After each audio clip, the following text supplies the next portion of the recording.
तो आइए इस बेहतरीन लर्निंग जर्नी की शुरुआत करते हैं rich dad poor dad Robert Kiyosaki. बढ़ते हैं आगे चैप्टर 5 की ओर। लेसन 4, टैक्स का इतिहास और कॉर्पोरेशंस की ताकत। मुझे याद है हमें स्कूल में रॉबिन हुड और उनके सुखी गिरोह की कहानी बताई गई थी।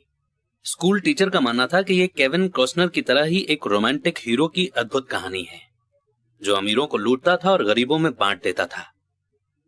मेरे अमीर डैडी की नजर में रॉबिन हुड हीरो नहीं था, वे उसे बदमाश मानते थे। रॉबिन हुड को गुजरे हुए तो लंबा समय गुजर चुका है, पर उसके फॉलोअर्स यानी कि चेले आज भी जिंदा हैं। कितनी बार मैंने लोगों को यह कहते हुए सुना है कि इसके लिए अमीर लोग पैसे क्यों नहीं देते, या अमीरों को और ज्यादा टैक्स देना चाहिए और उसे गरीबों में बांट देना चाहिए। रॉबिन हुड का यह विचार कि अमीरों से लेकर गरीबों में बांट दिया जाए, इसी रॉबिन हुड सोच के कारण मिडिल क्लास पर टैक्स का इतना भारी बोझ लदा हुआ है।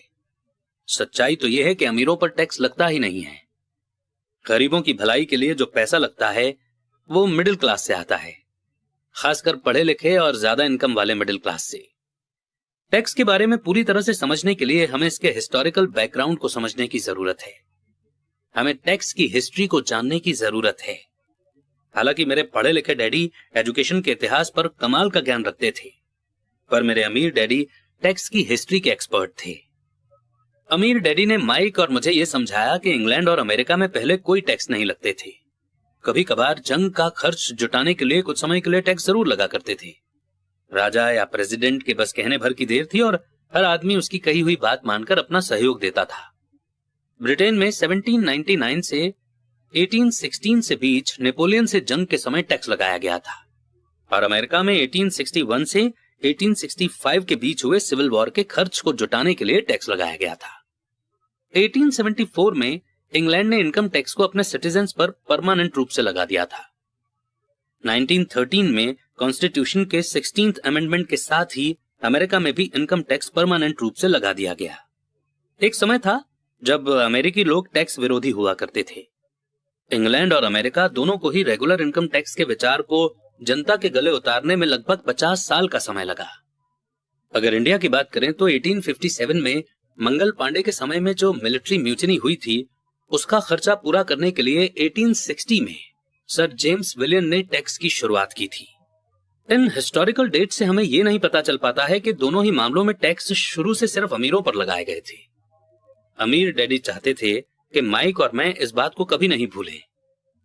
उन्होंने समझाया कि टैक्स का आइडिया पॉपुलर बना और उसे ज्यादातर लोगों ने सिर्फ इसलिए माना क्योंकि उन्हें यह बताया गया कि टैक्स अमीरों को सजा देने और मिडिल क्लास और गरीबों में मदद देने का जरिया है। इसी कारण पब्लिक ने टैक्स लॉ के सपोर्ट में वोट दिए और यह लॉ बन गया। हालांकि इसका मकसद अमीरों को सजा देना है, पर दरअसल ये उन्हीं लोगों को सजा देता है जिन्होंने इसे सपोर्ट किया था, यानी गरीब और मिडिल क्लास। एक बार गवर्नमेंट ने पैसे का स्वाद चख लिया तो उसकी भूख बढ़ती गई। अमीर डैडी ने कहा, तुम्हारे डैडी और मैं पूरी तरह से विरोध में हैं। वो एक गवर्नमेंट ब्यूरोक्रेट हैं और मैं एक पूंजीपति यानी कि कैपिटलिस्ट हूं। हमें अपोजिट व्यवहार के कारण पैसे मिलते हैं और हमारी सक्सेस अलग अलग स्टैंडर्ड पर तौली जाती है। उन्हें पैसा खर्च करने और लोगों को काम देने के लिए पैसे दिए जाते हैं। वे जितना ज्यादा खर्च करते हैं और जितना ज्यादा लोगों को काम पर रखते हैं, उनका ऑर्गेनाइजेशन उतना ही बड़ा होता जाता है। गवर्नमेंट में जितना बड़ा उनका ऑर्गेनाइजेशन होता है, उतना ही ज्यादा उन्हें सम्मान दिया जाता है। दूसरी तरफ मेरे ऑर्गेनाइजेशन में मैं जितने कम लोगों को रखूं और जितना कम पैसा खर्च करूं, मेरे इन्वेस्टर मेरा उतना ही ज्यादा सम्मान करते हैं। इसलिए मैं गवर्नमेंट आदमियों को पसंद नहीं करता हूं। उनके गोल्स बिजनेस के ज्यादातर लोगों से हटकर होते हैं। जैसे जैसे गवर्नमेंट के एम्प्लॉय बढ़ते हैं, उन्हें सैलरी देने के लिए उतने ही ज्यादा टैक्स की जरूरत होती है।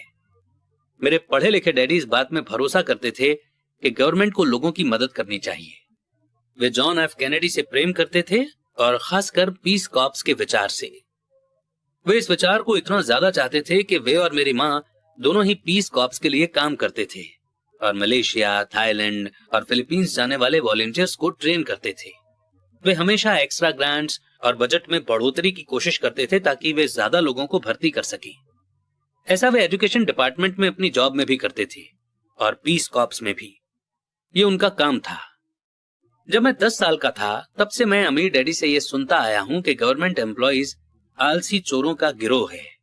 और मेरे गरीब डैडी से ये सुनता हूं कि अमीर लोग लालची और बदमाश होते हैं जिनसे गवर्नमेंट को ज्यादा टैक्स लेना चाहिए। दोनों ही विचारों के पक्ष में तर्क दिए जा सकते हैं। मेरे लिए ये बहुत मुश्किल था, क्योंकि एक तरफ तो मैं शहर के सबसे बड़े बिजनेसमैन में से एक के लिए काम करता था, और दूसरी तरफ जब मैं घर आता था तो वहां मेरे डैडी होते थे जो एक नामी गवर्नमेंट लीडर थे।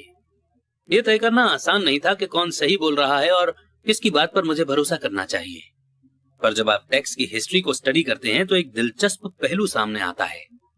जैसा मैंने कहा कि टैक्स का लागू होना सिर्फ इसलिए संभव हो सका क्योंकि जनता रॉबिनहुड के इकोनॉमिक प्रिंसिपल में भरोसा करती थी, जिसमें अमीरों से लेकर बाकी सब में बांट दिया जाता है। प्रॉब्लम यह थी कि गवर्नमेंट की पैसे की भूख इतनी बढ़ गई कि जल्द ही मिडिल क्लास पर भी टैक्स लगाने की नौबत आ गई, और वहां से धीरे धीरे टैक्स का बोझ नीचे की तरफ आता गया। दूसरी तरफ अमीरों ने इसे एक मौके की तरह देखा। वे उन्हीं रूल से नहीं खेलते हैं जिनसे पब्लिक खेलती है। जैसा मैंने बताया है, अमीर पहले ही कॉर्पोरेशंस के बारे में जानते थे जो पानी के जहाजों के दिनों में पॉपुलर हुए थे। अमीरों ने हर समुद्री यात्रा के एसेट के रिस्क को लिमिटेड करने के लिए कॉर्पोरेशन का इस्तेमाल किया। अमीर लोग हर समुद्री यात्रा के लिए पैसे जुटाने के लिए कॉर्पोरेशन में अपना पैसा डालते थे। फिर ये कॉर्पोरेशन न्यू वर्ल्ड में खजाने की खोज के लिए सेलर्स को भर्ती करता था। अगर जहाज डूब जाता था तो सेलर्स की जान जाती थी, पर अमीर लोगों को सिर्फ इतना ही नुकसान होता था कि उनका वो पैसा डूब जाता था जो उन्होंने समुद्री यात्रा के लिए दिया था। इस कॉन्सेप्ट को हम थोड़ा और अच्छे से एक्सप्लेन कर देते हैं। देखिए, आपने इंडिया में पब्लिक लिमिटेड कंपनी का नाम सुना होगा। इसमें लिमिटेड शब्द का मतलब हम एक एग्जाम्पल से समझते हैं। मान लीजिए अगर आप एक लिमिटेड कंपनी नहीं खोलते हैं और नॉर्मली बिजनेस करते हैं, और इस केस में अगर आपसे कोई एक्सीडेंट हो जाता है, जैसे कि अनजाने में आपके एम्प्लॉयज की काम करते हुए जान चली जाती है, तो इस केस में आपकी पर्सनल प्रॉपर्टी जैसे कि आपका घर भी उन्हें कॉम्पनसेशन देने के लिए जा सकता है। लेकिन वहीं पर अगर आप एक लिमिटेड लायबिलिटी कंपनी खोलते हैं तो मैक्सिमम लॉस जो आपका हो सकता है वो आपके बिजनेस में इन्वेस्टमेंट है। यानी अगर आपने अपने बिजनेस में से 10 लाख रुपीस इन्वेस्ट किए हैं तो आपसे 10 लाख रुपीस ही मैक्सिमम लिए जा सकते हैं, यानी आपकी लायबिलिटी लिमिटेड है। अमीर लोग किस तरह का खेल खेलते हैं? कॉर्पोरेशन के कानूनी ढांचे यानी लीगल फ्रेमवर्क की नॉलेज की वजह से अमीरों को गरीब और मिडिल क्लास की तुलना में बहुत ज्यादा फायदा मिलता है। मुझे 2 डैडियों ने सिखाया है, जिनमें से एक सोशलिस्ट थे और दूसरे कैपिटलिस्ट। मुझे जल्दी ही यह महसूस हुआ कि कैपिटलिस्ट को पैसे की ज्यादा समझ होती है। मुझे ऐसा लगा कि पैसे की नासमझी के कारण सोशलिस्ट आकर खुद को ही सजा देते हैं। अमीरों से वसूलों का नारा लगाने वाली भीड़ चाहे जितना जोर लगा ले, अमीर लोग उनसे जीतने का रास्ता हमेशा ढूंढ निकालते हैं। इसी कारण टैक्स आखिरकार मिडिल क्लास पर जाने लगे। अमीरों ने इंटेलेक्चुअल्स को अपनी बुद्धि से हरा दिया, सिर्फ इस कारण क्योंकि वे पैसे की ताकत को जानते थे, और यह सब्जेक्ट स्कूलों में नहीं पढ़ाया जाता। अमीर लोगों ने इंटेलेक्चुअल्स को किस तरह हराया? एक बार अमीरों से वसूलों का कानून पास हुआ तो गवर्नमेंट की तिजोरी में पैसा आने लगा। पहले तो वो लोग इस बात से खुश हुए कि पैसा गवर्नमेंट एम्प्लॉयज और अमीरों को दिया जाने लगा। गवर्नमेंट एम्प्लॉयज के पास ये पैसा जॉब और पेंशन के रूप में आ गया। अमीरों के पास ये पैसा उनकी फैक्ट्रियों के जरिए मिले गवर्नमेंट कॉन्ट्रैक्ट से आया। गवर्नमेंट के पास ढेर सारे पैसे थे, पर उस पैसे को ठीक से मैनेज नहीं किया जा रहा था। दूसरे शब्दों में, अगर आप एक गवर्नमेंट एम्प्लॉय हैं और अगर किसी एक साल गवर्नमेंट ने आपको कुछ पैसे दिए हैं काम करवाने के लिए, लेट्स से कि आप एक सिविल इंजीनियर हैं और आपको एक बिल्डिंग बनाने के लिए 10 करोड़ रुपए दिए गए। अगर आप इन पैसों को पूरा खर्च नहीं कर पाते हैं तो अगली बार आपके डिपार्टमेंट को कम पैसे दिए जाएंगे। इसीलिए एक गवर्नमेंट एम्प्लॉय हमेशा कोशिश करेगा कि वो सारा पैसा खर्च करे, बेशक उतने पैसों की असली में जरूरत भी ना हो। दूसरी तरफ बिजनेस में पैसे बचाने के लिए इनाम मिलता है और ऐसा करने पर आपको काबिल माना जाता है। जब बढ़ते हुए गवर्नमेंट खर्चों का ये साइकिल चलता रहा तो पैसे की मांग बढ़ी और अमीरों से टैक्स वसूलों के विचार में अब कम अमीर लोगों को भी शामिल कर लिया गया, और इस तरह गवर्नमेंट इतनी नीचे आ गई कि वे गरीब और मिडिल क्लास लोग भी टैक्स के दायरे में आ गए जिन्होंने इसके लिए वोट दिए थे। सच्चे कैपिटलिस्ट यानी कि पूंजीपतियों ने बचने का तरीका खोजने के लिए अपनी पैसे की समझ का इस्तेमाल किया। वे कॉर्पोरेशन की सुरक्षा में चले गए, यानी कि वो प्राइवेट लिमिटेड कंपनीज खोलने लग गए जिसके लिए टैक्स रूल्स अलग थे। कॉरपोरेशन अमीर लोगों को सुरक्षा देता है, पर कई लोग जिन्होंने कभी कॉरपोरेशन नहीं बनाया, ये नहीं जानते कि कॉरपोरेशन जैसी भी कोई चीज होती है। मैक्सिमम लोग कंपनीज यानी कॉरपोरेशन को बड़ी बिल्डिंग समझते हैं, लेकिन ये सिर्फ फाइल का एक फोल्डर होता है जिसमें कुछ लीगल डॉक्यूमेंट होते हैं और जो स्टेट गवर्नमेंट की एजेंसी में रजिस्टर होकर किसी वकील के ऑफिस में रखा होता है। ये कोई बड़ी बिल्डिंग नहीं होती जिसके बाहर कॉरपोरेशन का नाम लिखा होता है। ये कोई फैक्ट्री या लोगों का ग्रुप भी नहीं होता। कॉरपोरेशन सिर्फ एक लीगल डॉक्यूमेंट है जो एक ऐसी लीगल बॉडी बना देता है जिसकी कोई आत्मा नहीं होती। अमीरों के एसेट एक बार फिर से सेफ हो गए। एक बार फिर कॉरपोरेशन का इस्तेमाल करना पॉपुलर हो गया। ये परमानेंट इनकम टैक्स लॉ के पास होने के बाद हुआ, क्योंकि कॉरपोरेशन के लिए इनकम टैक्स का रेट पर्सनल इनकम टैक्स के रेट से कम था। इसके अलावा जैसा पहले बताया जा चुका है, कॉरपोरेशन द्वारा कुछ खर्च टैक्स चुकाने से पहले किए जा सकते हैं। अमीरों और गरीबों के बीच की ये लड़ाई सदियों से चली आ रही है। अमीरों से वसूलों का नारा लगाने वाली भीड़ अमीरों के हमेशा खिलाफ रही है। ये लड़ाई तब छिड़ती है जब लॉ बनते हैं, और ये लड़ाई अनंत काल तक चलती रहेगी। प्रॉब्लम यह है कि जो लोग हारते हैं उनमें समझ की कमी है। हारने वाले वो लोग हैं जो हर सुबह उठकर तैयार होते हैं और अपने जॉब में कड़ी मेहनत करते हैं और उस पर टैक्स देते हैं। अगर वे ये समझ पाते कि अमीर लोग किस तरह से पैसे का खेल खेलते हैं, तो वे भी इस खेल को उसी तरह से खेल सकते हैं। फिर वे भी पैसे से आजाद हो सकते हैं और अमीर बन सकते हैं। इसलिए मैं हर बार शॉक्ड हो जाता हूं जब भी मैं किसी को अपने बच्चे को यह सलाह देते सुनता हूं कि स्कूल जाओ ताकि सिक्योर जॉब मिल सके। जिस एम्प्लॉय में पैसे की समझ नहीं है वो बच नहीं सकता, चाहे उसकी जॉब कितनी भी सिक्योर क्यों ना हो। एवरेज अमेरिकी आदमी आज गवर्नमेंट को 50% का टैक्स देता है। यानी एक साल में अगर वो 12 महीने काम कर रहा है तो उसमें से उसने 5 से 6 महीनों तक सिर्फ गवर्नमेंट के लिए काम किया ताकि वो टैक्स चुकाने के लिए पैसे जमा कर सके। मेरे विचार में इस समय बहुत ज्यादा है। आप जितनी ज्यादा मेहनत करते हैं, आपको गवर्नमेंट को उतना ही ज्यादा टैक्स देना पड़ता है।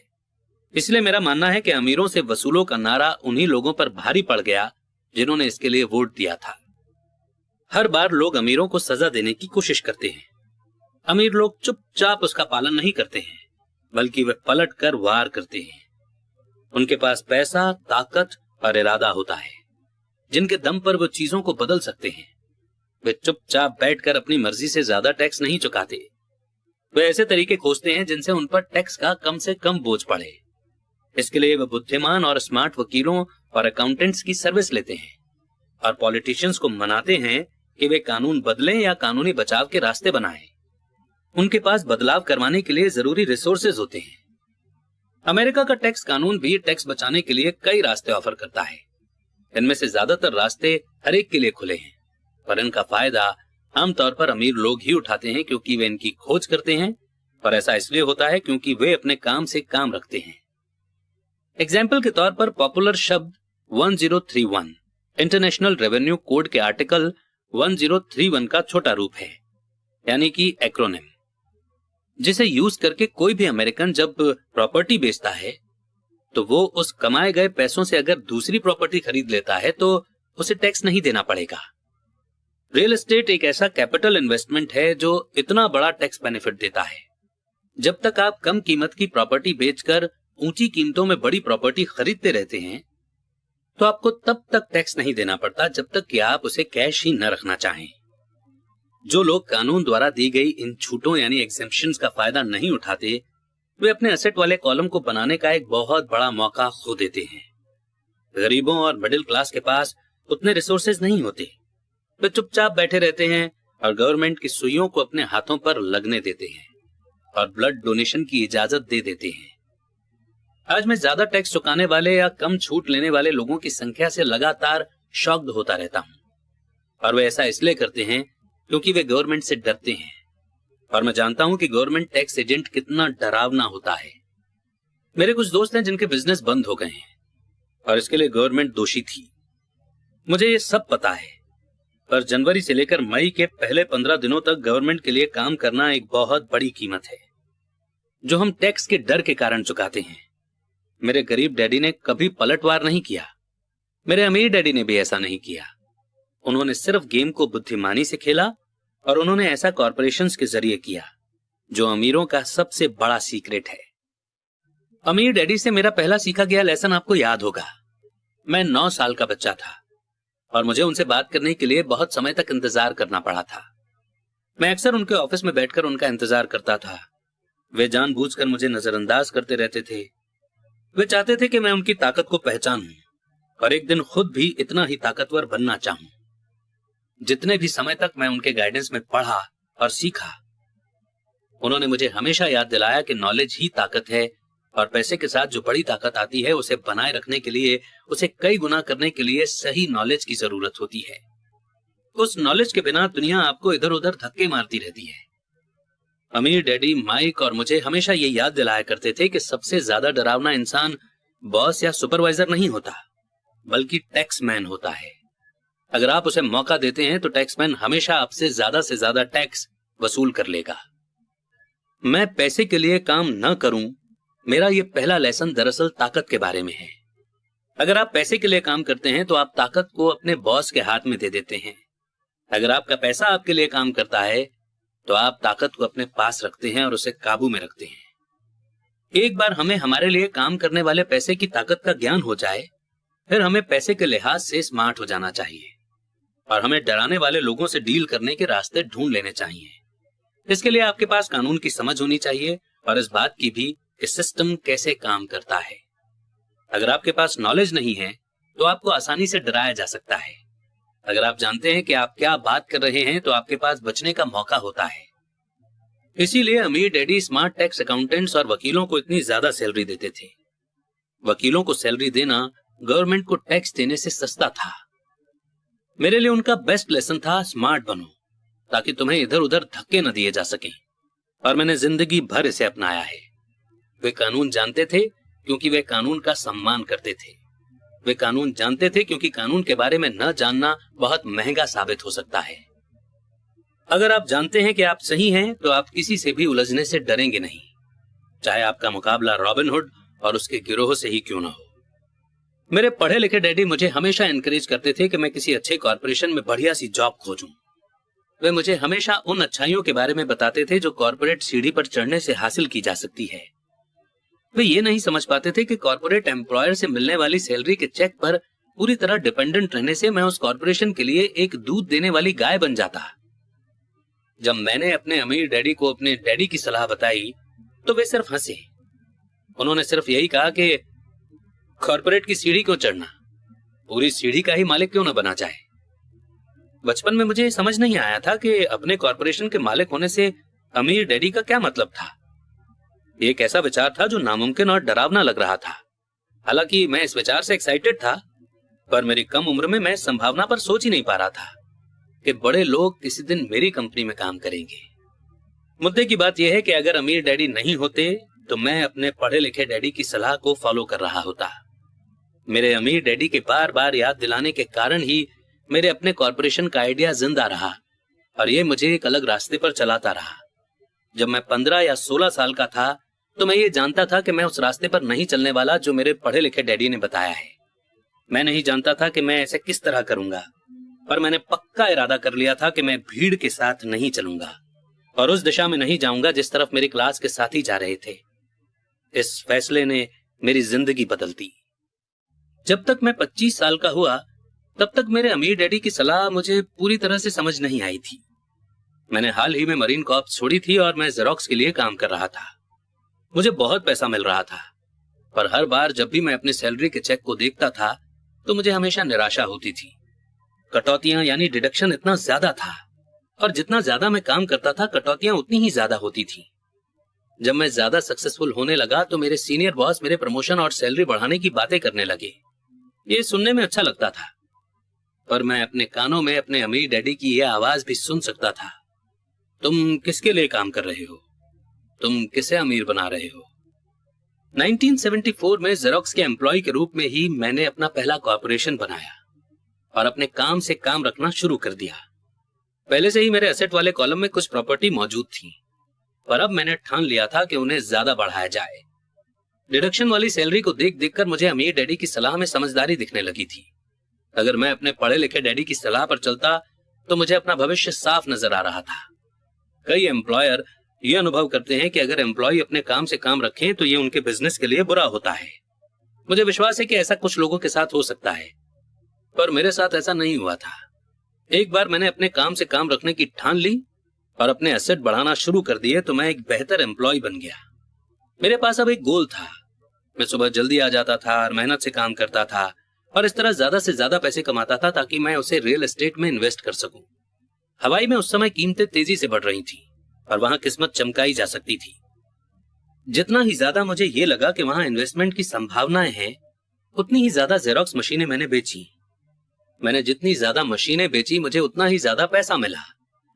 और हाँ, मेरी सैलरी के चेक से उतनी ही ज्यादा कटौतियां हुई। ये इंस्पायर करने वाला था। मैं एम्प्लॉय होने के जाल से बाहर निकलना चाहता था और इसीलिए मैं कम मेहनत करने के बजाय ज्यादा कड़ी मेहनत करता था। 1978 यानी कि 1978 तक मैं सेल्स में टॉप के 5 लोगों में से एक था। मैं रैट रेस से बहुत जल्दी बाहर निकलने के लिए बेताब था। 3 साल से भी कम समय में मैं जेरोक्स की तुलना में अपने छोटे से कॉर्पोरेशन से कहीं ज्यादा कमा रहा था, जबकि मेरा कॉर्पोरेशन रियल एस्टेट में इन्वेस्ट करने वाली कंपनी थी। और वो पैसा जो मैं अपने कॉर्पोरेशन में अपने एसेट वाले कॉलम में बना रहा था, वो पैसा मेरे लिए काम कर रहा था। मुझे कॉपियर बेचने के लिए दरवाजे खटखटाने की जरूरत नहीं थी। अमीर डैडी की सलाह में मुझे ज्यादा समझदारी दिख रही थी। जल्दी ही मेरी प्रॉपर्टी से आने वाला कैश फ्लो इतना ज्यादा हो गया कि मेरी कंपनी ने मेरे लिए मेरी पहली कार खरीद दी। जेरोक्स के लोगों को लगा कि मैं अपने कमीशंस बेच रहा हूं, पर मैं ऐसा नहीं कर रहा था। मैं अपने कमीशन को एसेट वाले कॉलम में इन्वेस्ट कर रहा था। मेरा पैसा और ज्यादा पैसा कमाने के लिए कड़ी मेहनत कर रहा था। मेरे एसेट वाले कॉलम का हर 10 रुपए का नोट एक बढ़िया एम्प्लॉय था, जिसकी कड़ी मेहनत के कारण और ज्यादा एम्प्लॉय तैयार होते थे और वो सब मिलकर अपने बॉस को एक नई कार तोहफे के रूप में दे देते थे, और वो भी टैक्स चुकाने के पहले। मैंने जेरोक्स के लिए ज्यादा कड़ी मेहनत करना शुरू कर दिया। मेरा प्लान सही तरह से चल रहा था और मेरी कार इसका जीता जागता सबूत थी। अपने अमीर डैडी से सीखे गए लेसन्स के कारण मैं उस रैट रेस के भ्रम से बाहर निकलने में कामयाब हो सका था और कम उम्र में ही एक एम्प्लॉयर बन गया था। ये पैसे की समझ से ही संभव हुआ था। इस फाइनेंशियल नॉलेज के बिना, जिसे मैं फाइनेंशियल आईक्यू कहूंगा, फाइनेंशियल इंडिपेंडेंस के रास्ते में बहुत ज्यादा मुश्किलें आई होती। अब मैं फाइनेंशियल सेमिनारों में दूसरों को इस आशा के साथ सिखाता हूं ताकि मैं उनके साथ अपना ज्ञान बांट सकूं।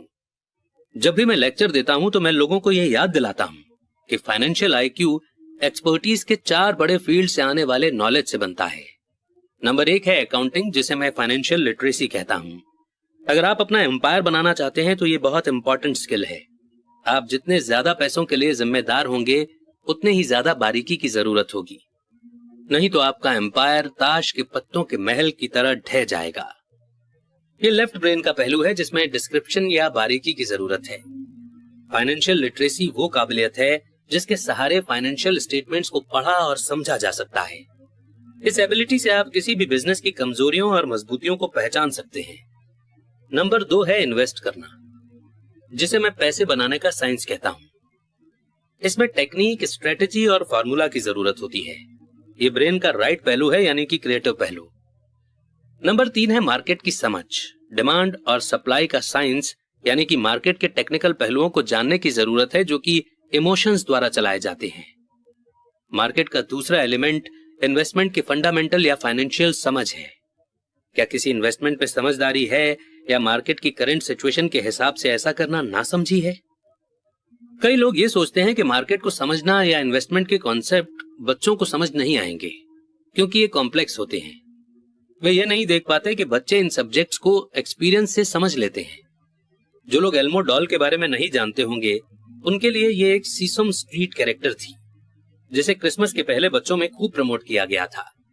लगभग सभी बच्चे इसे खरीदना चाहते थे और अपनी क्रिसमस की लिस्ट में उन्होंने इसे सबसे ऊपर रखा था। पर क्रिसमस के लिए इसका एडवर्टीजमेंट करने के बाद जब ये मार्केट से गायब हो गई तो कई लोग ये सोचने लगे कि कंपनी ने जानबूझकर तो इसे गायब नहीं कर दिया है। इसकी डिमांड बहुत ज्यादा थी और सप्लाई बहुत कम, इसलिए मार्केट में भगदड़ और हड़बड़ी का माहौल बन गया। स्टोर्स में जब खरीदने के लिए कोई डॉल नहीं बची तो दुकानदारों और दूसरे खिलौने बनाने वालों ने इसमें प्रॉफिट कमाने का मौका देखा। जिन्हें डॉल नहीं मिल पाई थी, वे बेचारे मम्मी डैडी क्रिसमस के लिए कोई दूसरा खिलौना खरीदने के लिए मजबूर हो गए। टिकल मी एल्मो डॉल की ये जबरदस्त पॉपुलैरिटी मेरी समझ में नहीं आई, पर यह डिमांड और सप्लाई के इकोनॉमिक्स का बढ़िया एग्जाम्पल है। यही बात स्टॉक, बॉन्ड, रियल एस्टेट और बेसबॉल कार्ड मार्केट पर भी अप्लाई होती है। नंबर 4 है कानून के तौर तरीकों की नॉलेज। पर अकाउंटिंग, इन्वेस्टिंग और मार्केट की टेक्निकल स्किल्स के सहारे कॉर्पोरेशन का इस्तेमाल जबरदस्त ग्रोथ दे सकता है। कोई भी आदमी जिसे कॉर्पोरेशन द्वारा दिए जाने वाले टैक्स बेनिफिट्स और सुरक्षा की नॉलेज हो, वो बहुत ज्यादा तेजी से तरक्की कर सकता है और अमीर बन सकता है, जो किसी एम्प्लॉय या छोटे बिजनेस के मालिक के लिए संभव नहीं है। इसमें उतना ही फर्क है जितना पैदल चलने वाले और उड़ने वालों में होता है। ये फर्क बहुत ज्यादा हो जाता है जब हम इसे लॉन्ग टर्म असेट के कॉन्टेक्स्ट के रूप में देखते हैं। Number 1, tax benefit. एक कॉर्पोरेशन कई ऐसी चीजें कर सकता है जो एक आदमी नहीं कर सकता, जैसे कि ये टैक्स देने के पहले खर्च कर सकता है। ये एक्सपर्टीज का एक ऐसा फील्ड है जो बहुत एक्साइटिंग है, पर इसमें अंदर तक घुसना तब तक जरूरी नहीं है जब तक कि आपका बिजनेस या एसेट बहुत बड़ा ना हो। एम्प्लॉय कमाते हैं और टैक्स चुकाते हैं और फिर जो बचता है उससे अपना खर्च चलाते हैं। एक कॉर्पोरेशन कमाता है, जितना खर्च कर सकता है करता है, और फिर बची हुई रकम पर टैक्स चुकाता है। ये अमीरों द्वारा इस्तेमाल किया जाने वाला सबसे बड़ा कानूनी बचाव का रास्ता है। इन्हें बनाना आसान है और बहुत ज्यादा महंगा नहीं है, बशर्ते कि आपके पास अपने खुद के इन्वेस्टमेंट हो जो अच्छा कैश फ्लो दे रहे हो। एग्जाम्पल के तौर पर अपने कॉर्पोरेशन का फायदा ये है कि अगर आपको घूमने जाने का मन है और आपको स्विट्जरलैंड घूमने जाना है, तो स्विट्जरलैंड में लोग बोर्ड मीटिंग रख लेते हैं ताकि खर्चा कंपनी दे। कार का पेमेंट, इंश्योरेंस, रिपेयर वगैरह कंपनी खर्च में डाल दिए जाते हैं। हेल्थ क्लब की मेंबरशिप भी कंपनी खर्च है। ज्यादातर रेस्टोरेंट्स के डिनर भी पार्शियल एक्सपेंसेस हैं, और ऐसे भी बहुत से खर्च हैं जो टैक्स चुकाने के पहले किए जाते हैं। 2, कानूनी मुकदमों से सुरक्षा। हम एक लीगल सोसाइटी में रह रहे हैं। हर आदमी आपसे फायदा चाहता है। अमीर लोग अपने क्रेडिटर्स से अपने ज्यादातर असेट को छुपाने के लिए कॉर्पोरेशंस और ट्रस्ट का सहारा लेते हैं। जब भी कोई किसी अमीर आदमी पर दावा ठोकता है तो उसे यह पता चलता है कि वो कानूनी कवच से घिरा हुआ है, और दरअसल उस अमीर आदमी के पास कोई एसेट है ही नहीं। वे हर चीज पर कंट्रोल रखते हैं, पर वे किसी चीज के मालिक नहीं होते। गरीब और मिडिल क्लास लोग हर चीज के मालिक होने की कोशिश करते हैं, और इसलिए जब उन पर दावा ठोका जाता है तो वे गवर्नमेंट या अपने साथी सिटीजन्स के हाथों अपनी प्रॉपर्टी खो बैठते हैं। उन्होंने रॉबिन हुड की कहानी से यह सीखा है कि अमीरों से वसूलो और गरीबों में बांट दो। इस बुक का मकसद ये नहीं है कि कॉर्पोरेशन बनाने का तरीका बताया जाए, पर मैं कहूंगा कि अगर आपके पास किसी तरह की लीगल प्रॉपर्टी हो तो आप जितनी जल्दी हो सके कॉर्पोरेशन द्वारा दिए जाने वाले फायदों और सुरक्षा के बारे में जान लें। इस टॉपिक पर कई किताबें लिखी गई हैं जो इन फायदों के बारे में डिटेल में बताती हैं और कॉर्पोरेशन बनाने के लिए जरूरी स्टेप्स को भी समझाती हैं। एक बुक खास तौर पर बहुत अच्छी है जिसका नाम है थिंक एंड ग्रो रिच। ये बुक कॉर्पोरेशंस की ताकत को बखूबी बताती है। फाइनेंशियल आईक्यू दरअसल कई स्किल्स और क्वालिटीज को मिलाकर बनता है। मैं तो यही कहूंगा कि ये ऊपर बताई गई 4 टेक्निकल स्किल्स का कॉम्बिनेशन है जो बेसिक फाइनेंशियल नॉलेज का आधार है। अगर आप बहुत ज्यादा पैसा कमाना चाहते हैं तो इन स्किल्स के कॉम्बिनेशन से आपका फाइनेंशियल नॉलेज बहुत ज्यादा बढ़ जाएगा। इन शॉर्ट, कॉर्पोरेशन के मालिक अमीर लोग पहले कमाते हैं, फिर खर्च करते हैं, फिर टैक्स चुकाते हैं। कॉर्पोरेशन में काम कर रहे मिडिल क्लास या एम्प्लॉइज पहले कमाते हैं, फिर पहले टैक्स देते हैं और फाइनली बचे हुए पैसों को खर्च करते हैं। आपकी पूरी फाइनेंशियल स्ट्रेटेजी के लिए हम आपके एसेट के चारों तरफ कॉर्पोरेशन का कवच लपेटने की बहुत ज्यादा सलाह देते हैं। और इस चैप्टर और इस लेसन को कंप्लीट करने के बाद बढ़ेंगे आगे